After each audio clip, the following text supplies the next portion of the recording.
appears the denuclearization effort with North Korea may not be going in the right direction tonight. Not long after the Vietnam summit ended without an agreement, we are now learning the communist regime is rebuilding a rocket facility it dismantled last year.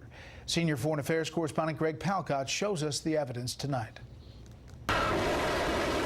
A new threat from North Korea, just days since the failed summit between President Trump and North Korean leader Kim Jong-un. According to officials and experts, satellite photography indicates rapid rebuilding at the North's Sohae satellite launching station around the time of the meeting, including construction at a launch pad for long-range rockets and a test stand for engines for ICBMs capable of hitting the U.S.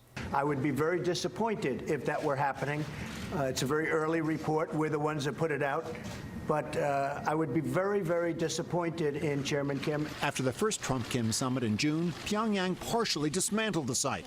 And at a September meeting with South Korean President Moon, the North Korean leader promised to take down the whole facility if they were satisfied with U.S. concessions. It's thought the rebuilding is either to have something to tear down if Hanoi worked or to get ready for a launch if Hanoi failed. It does mean that Kim Jong-un is continuing with insistence to maintain and improve his weapons capabilities. This, as the UN said, food production in North Korea was the lowest last year in a decade. 11 million people are undernourished. And according to South Korean officials, the North's economy shrank last year by 5%.